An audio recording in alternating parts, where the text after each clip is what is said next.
J'ai eu la joie d'être pendant un an le curé de Ludovic, puisque le recteur du séminaire Saint-Luc à Aix-en-Provence me l'a confié. Il l'a confié aux prêtres de la communauté Saint-Martin qui sont en charge des paroisses d'Arles. Et donc on a pu accompagner tout au long de cette année Ludovic dans sa montée vers le sacerdoce. Donc ça a été une belle expérience et couronné par l'ordination hier et aujourd'hui par le moment toujours très émouvant de la première messe du jeune prêtre. Mais justement, vous avez accompagné pendant ces 8 ans, vous-même étiez déjà prêtre depuis plus de 20 ans, c'est ça? Alors moi je suis prêtre depuis 28 ans. J'ai réellement connu Ludovic à partir du moment où il est arrivé dans notre paroisse, il y a un an à Arles, puisqu'auparavant il était au séminaire d'Aix. Oui, et donc vous êtes d'Arles. Donc on salue tous les paroissiens d'Arles. Et si vous pouvez dire aussi un petit mot pour vos paroissiens. Oui, ben je suis certainement heureux d'être en grande communion avec un certain nombre de paroissiens qui déjà hier se sont unis à la belle célébration d'ordination et puis aujourd'hui à la première messe, ne pouvant physiquement être présents. D'abord, je sais que vous comptiez sur ma présence pour manifester cette communion et puis aussi pour être dans la prière après la grand-messe à Arles, puisqu'il y a ce décalage horaire qui permet d'être à la messe ce matin et l'après-midi à la première messe de Ludovic, donc en grande communion. Parfait, ben, nous sommes tout à fait en communion avec justement tous nos paroissiens. Là, nous sommes dans l'église de Fatima, à Cayenne, en Guyane française. Nous avons eu la présence de Madame la mairesse et aussi le président du conseil de la CTG de la Guyane, en la personne de Gabriel Serville.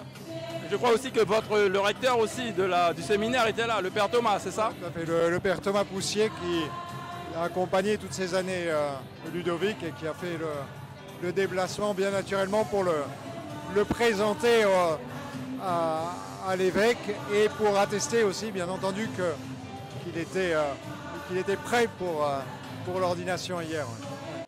Oui, bonjour Madame la mairesse de Cayenne. Voilà, donc en ce beau jour de la première messe de Ludovic Zéro, qui a donc vu naître, d'après ce que j'ai compris, sa vocation sur les marches même de cette église, Notre-Dame de Fatima. Est-ce que vous pourriez nous dire un petit mot pour la radio Saint-Gabriel, pour nos paroissiens déjà, et puis pour toute la Guyane, et voire la terre entière, puisque c'est une web TV? Alors je dirais tout déjà, toute la gloire revient à Dieu, puisque dans ce moment béni, comme il l'a dit, sa vocation est née dans le cœur de ce quartier, dans le cœur de cette église. Et c'était une cérémonie pour cette première messe remplie de la présence de Dieu. Et je crois qu'à travers tous les chants, à travers toutes les prières, tous ceux qui étaient présents, je pense qu'il a été témoigné que sa vocation était une vocation profonde, bien ancrée en Christ, pour donc mener à bien les missions qui lui seront confiées. Donc fière avec l'équipe qui m'accompagne d'avoir participé à ce moment béni par Dieu. Amen. Et aussi, c'est aussi un gage d'espoir pour notre jeunesse guyanaise, puisqu'il est relativement très jeune comme prêtre. C'est un des plus jeunes prêtres de notre diocèse, de notre beau diocèse de Cayenne. Je dirais qu'il n'y a pas d'âge, pour être touché par Dieu. Et je crois qu'à travers Ludovic, c'est aussi un message à la jeunesse, un message d'amour, un message d'espoir, face parfois à toutes leurs craintes, face parfois à tout leur désespoir. Je crois qu'à travers Ludovic, c'est aussi donner à chaque jeune l'espoir d'être, d'avoir un chemin qui soit un chemin de paix. Tout à fait. Merci Madame la maire. Un petit mot? Alors, un petit mot, oui. Chaque fois que je viens ici à Notre-Dame de Fatima, bien sûr, ça me ramène à des années en arrière parce que j'ai participé et contribué quand même à l'époque. J'ai vu naître cette église pour vous dire que dès mon jeune âge, ma première communion a été à l'église on disait bonhomme, et après c'est devenu Notre-Dame de Fatima. C'était vraiment, je repense à feu Père Bérec, c'est avec lui que j'ai fait ma première communion, et donc on a bâti ensemble cette église, même si avec les difficultés, mais aujourd'hui quand je vois aujourd'hui que ça donne en tout cas des prêtres, des diacres, ça veut dire quelque part les prédécesseurs ont fait un travail formidable, et nous continuons en tout cas à faire en sorte que ça se perpétue de génération en génération. Et en tout cas, je souhaite pour ce jeune prêtre, très jeune prêtre, effectivement, 26 ans, c'est très jeune, mais je sais qu'à partir de là, c'est, comme on dit souvent quand on a la foi, c'est l'Esprit Saint qui le guide et le guidera toujours.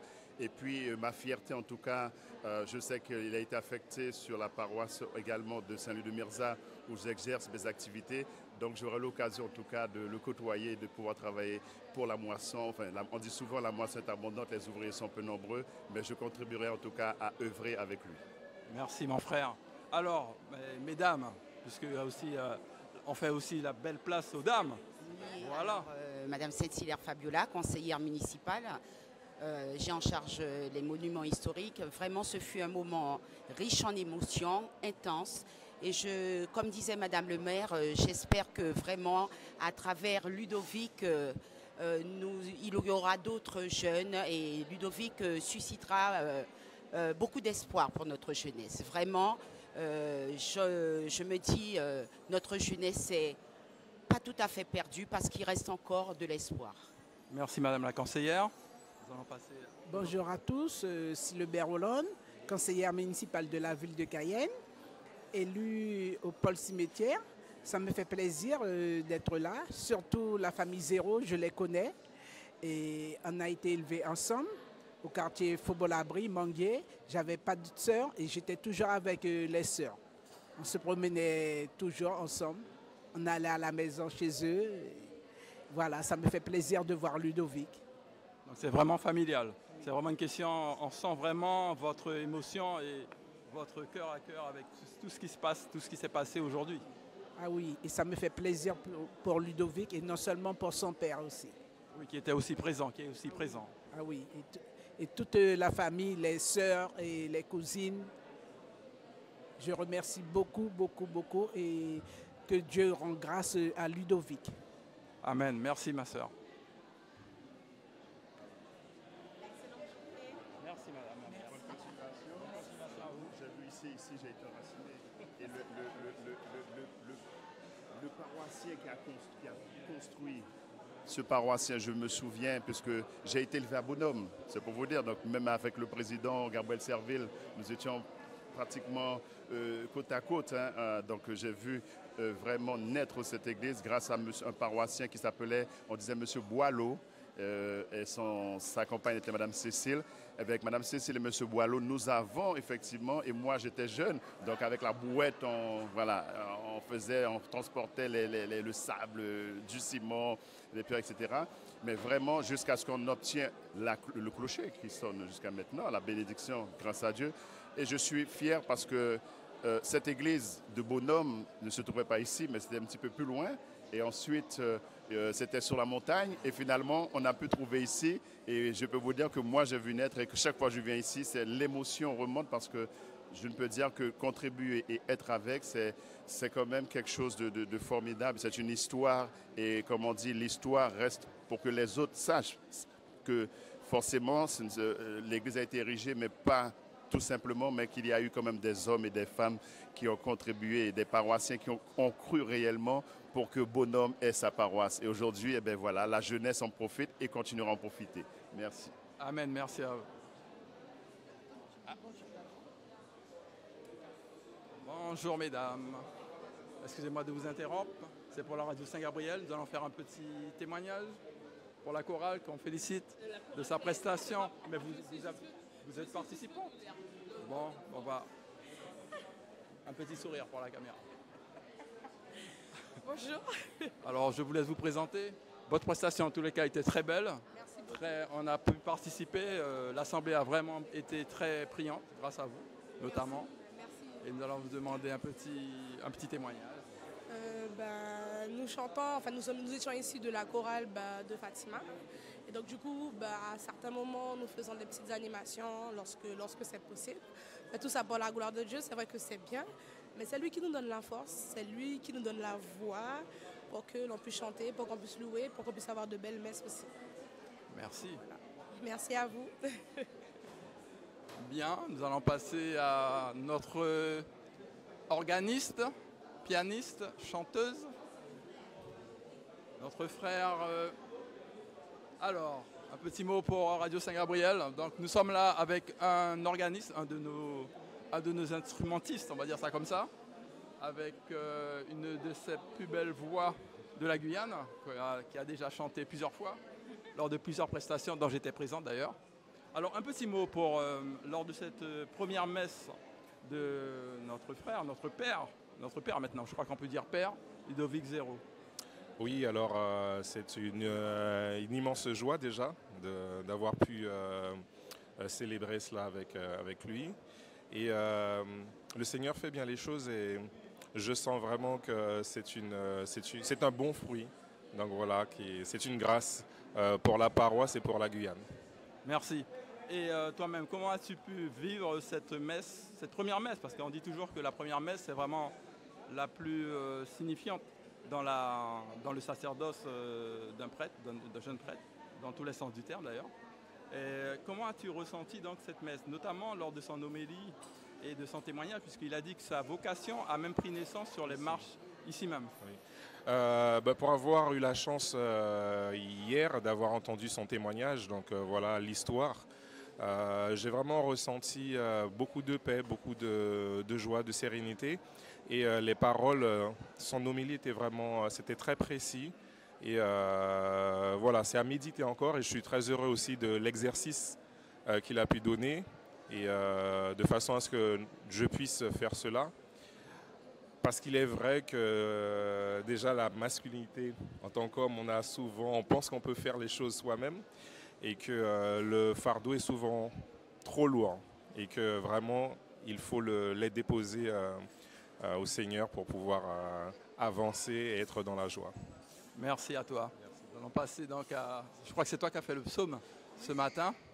Donc bon, tu es quand même connu au niveau du diocèse. Donc je vais juste reporter ton petit témoignage pour nos amis auditeurs, auditrices et aussi pour tous ceux qui visualisent la Web TV, puisque maintenant on est diffusé dans le monde entier grâce à la Web TV.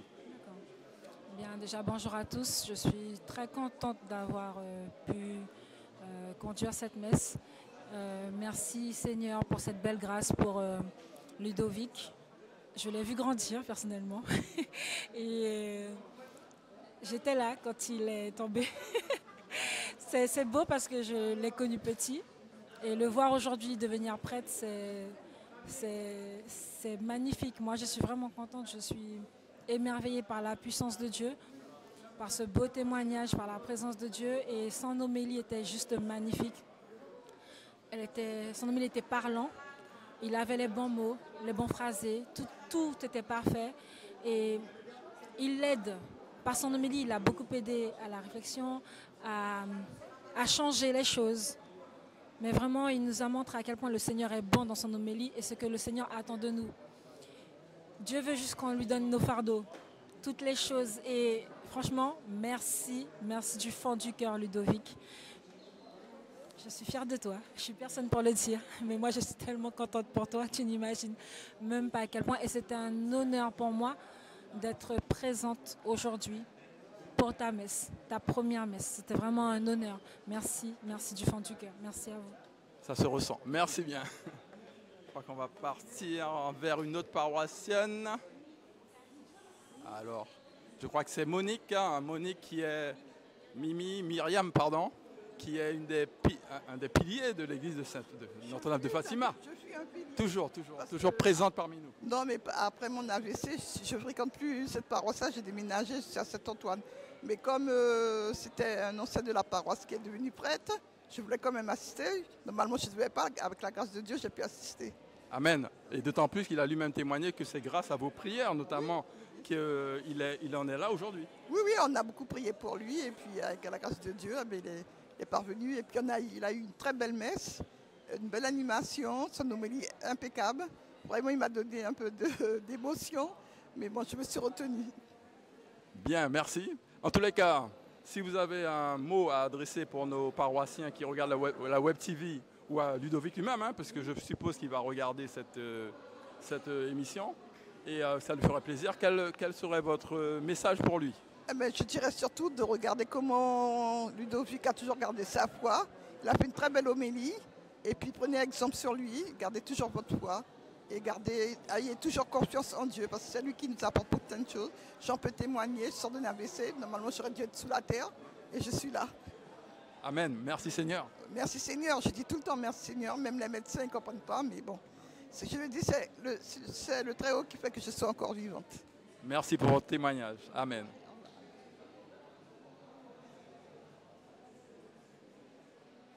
Alors nous poursuivons notre petit périple à travers l'église Notre-Dame de Fatima.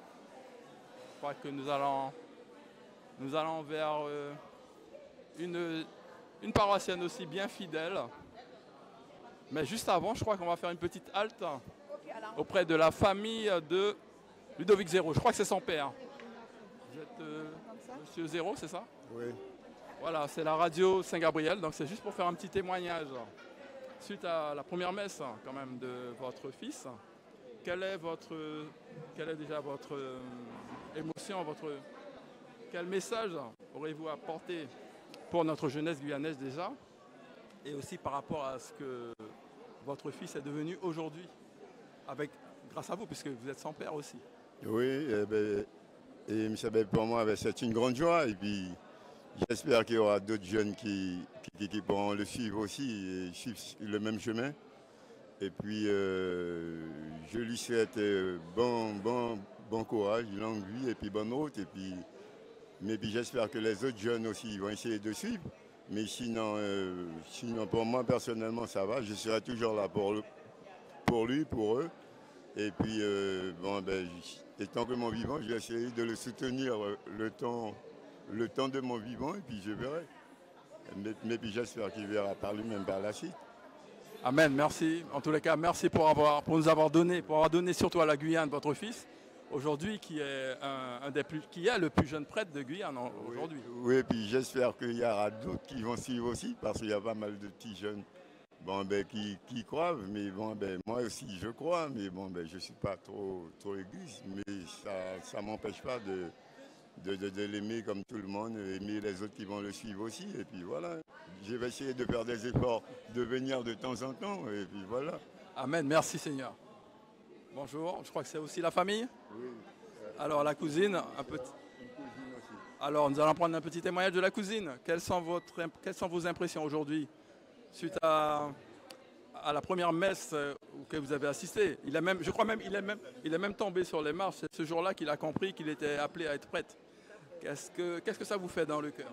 Très, très contente pour lui. En plus, hier, c'était très émouvant parce que j'ai assisté hier. Et puis là, on s'est fait un devoir, la famille, de venir assister. Et puis encore avec beaucoup d'émotion. Et puis, ce qui me fait plaisir, c'est qu'il se sent vraiment à l'aise. Il a toujours le sourire en célébrant, voilà quoi. La famille très, très, très, très, très heureuse. Oui, merci. C'est vrai que hier, c'était son ordination. C'est à peine 24 heures, pratiquement 24 heures après son ordination. Et là, on sent vraiment qu'il est dans son élément, comme un poisson dans l'eau. On sent vraiment qu'il est à l'aise. Là, c'est une des plus belles homélies auxquelles j'ai assisté de ma vie. Oui, il est très à l'aise. Et puis, même son discours sur la fin, là, vraiment touchant, avec les larmes aux yeux. On va s'y habituer à la langue, mais bon, pour le moment, on apprécie et on le suit. Amen, merci. Donc voilà, bonjour Monsieur le Président. Bonjour. Donc voilà, parce que j'ai cru comprendre que vous êtes un enfant du quartier. Quel est votre sentiment, quelles sont vos impressions aujourd'hui, en ce jour de la première messe d'un enfant du quartier qui vous a certainement fréquenté d'ailleurs? Mais déjà, sachez que ça me fait beaucoup de bien de revenir à l'église Fatima de Bonhomme, puisque j'ai grandi dans ce quartier. Ça me fait toujours du bien de revoir des visages que je ne vois pas tous les jours. Des fois, ça me manque. C'est ça, on est très pris par les activités quotidiennes. Donc, c'est un vrai plaisir pour moi de les retrouver. Et puis, de retrouver Ludovic que j'avais croisé, mais ça fait très très longtemps. Je l'avais perdu de vue. Et puis, de le voir aujourd'hui dans cette configuration, en sachant qu'il a été ordonné prêtière, qu'il célèbre aujourd'hui sa première messe, ça m'a fait vraiment chaud au cœur, ça m'a vraiment fait plaisir, parce que pendant son homélie, je me disais, mais on aurait dû avoir davantage de jeunes qui se lancent dans cette direction-là, parce qu'on sait effectivement qu'il y a une crise de vocation en Guyane, mais au-delà de la crise de vocation, je considère qu'il y a trop de jeunes qui se détournent de cet environnement, qui se détournent de cette parole, pas forcément du point de vue religieux, mais du point de vue de la spiritualité. Je pense qu'on a besoin de temps en temps de se retrouver, puis de se dire que l'homme n'est pas un être fait que de chair, mais qu'il y a une spiritualité en nous et qu'on a besoin par moment, quelle que soit la manière dont on va l'exprimer, de pouvoir la fortifier, de pouvoir la partager avec d'autres personnes qui nous ressemblent. Et quand même les gens ne nous ressemblent pas, justement, c'est par ce biais-là que l'on arrive à nous rassembler, que l'on arrive à travailler sur cette volonté d'aller vers un destin commun. Et donc pour moi, c'est une belle chance que d'avoir Ludovic par ici avec nous. J'espère que sa présence dans le quartier, mais en Guyane, après les 8 années qu'il a passé à se former, sera un élément conditionnant d'autres vocations, que ça va être une source de motivation auprès d'autres jeunes de Guyane, parce que par les temps qui courent, je reconnais qu'on est vraiment en difficulté et on a vraiment besoin d'avoir des jeunes qui soient comme ça, dans l'apaisement, dans la sérénité, dans la quiétude. Moi, je l'ai observé et j'ai constaté que durant toute la cérémonie, il avait un sourire, mais c'est pas un sourire béat, c'est un vrai sourire tout en profondeur qui dénote que c'est quelqu'un qui doit avoir une belle grandeur d'âme. Et j'espère que cette grandeur d'âme qui siège chez lui sera source d'apaisement auprès des fidèles qu'il va fréquenter ici, ailleurs, et puis des jeunes qu'il va aussi rencontrer dans le quartier ou en dehors du quartier. J'espère véritablement que ça ne sera que bénéfique pour la Guyane. Amen, merci Président. C'est moi. Bonne journée. Alors bonjour Givenchy. Bonjour. Je crois donc à 24 heures pratiquement de ton ordination diaconale hier. Quelles sont tes impressions, ton sentiment? J'ai été très ému hier parce que je ne pouvais pas réaliser que 6 ans sont déjà passés et que je sois diacre. Donc j'étais très ému. Et je rendais vraiment grâce à Dieu pour tout ce temps qui sont écoulés, pour ce temps de formation et tous les temps de stage que j'ai pu réaliser jusqu'à arriver au diaconat. Donc j'étais vraiment très ému. Et aujourd'hui encore, il y a encore cette émotion qui continue et qui se déploie surtout à travers cette première messe de Ludo, et qui m'a permis de commencer mon ministère diaconal et officiellement, enfin complètement. Je l'avais déjà commencé hier, mais là j'ai pu le déployer. Donc là vraiment tu es bien dans ton élément, ça se voit. C'est-à-dire que là vraiment c'est comme une consécration après 6 années de préparation. Oui, 6 années de prière surtout, parce que c'est 6 années qui sont axés sur la prière, la confiance en Dieu, mais aussi 6 années qui sont marquées par un temps de formation vraiment important. Vraiment important. Merci Givenchy. Alors, peux-tu te présenter à la radio s'il te plaît? Bonjour, je m'appelle Rodney Karian, j'ai 10 ans, je vais bientôt rentrer en 6e. Alors qu'est-ce que tu penses du parcours de notre frère Givenchy? Parce qu'il était aussi, avant d'être aujourd'hui diacre, il était comme toi, il était en 6e aussi. Alors est-ce que tu penses que peut-être que demain, peut-être pas diacre, peut-être prêtre, peut-être évêque, peut-être paroissien, peut-être marié, je ne sais pas. Est-ce que tu as déjà pensé à ta vocation ou est-ce que c'est encore dans le futur? Non, j'ai déjà pensé. Et sans indiscrétion, c'est quoi? À quoi tu as pensé? Peut-être que je vais être diacre, parce que je vais avoir une femme. Amen. Amen, ça c'est beau. Alors justement, Givenchy, toi qui es diacre aujourd'hui, Quel message aurais-tu pour notre ami? Alors, je vois qu'il est très jeune et j'ai l'impression qu'il y a quelque chose déjà qui l'a touché. Parce qu'il voudrait fonder une famille, mais tout en étant au service du Seigneur, donc dans le diaconat permanent. Moi, ce que je pourrais lui souhaiter, c'est qu'en grandissant, il demande au Seigneur de l'éclairer sur cette vocation, afin qu'il puisse voir cette confirmation plus tard. Il est jeune, il est appelé à être diacre ou même autre chose, mais c'est le Seigneur qui appelle. Il peut toujours avoir le désir, mais sans la confirmation de cet appel et l'appel de l'Église aussi, il serait un peu difficile. Voilà, moi je lui propose de toujours prier le Seigneur pour que cette vocation puisse être confirmée. C'est pas comme le Seigneur le veut, quoi. Amen, merci. Confiance, mon frère. Et puis peut-être à bientôt.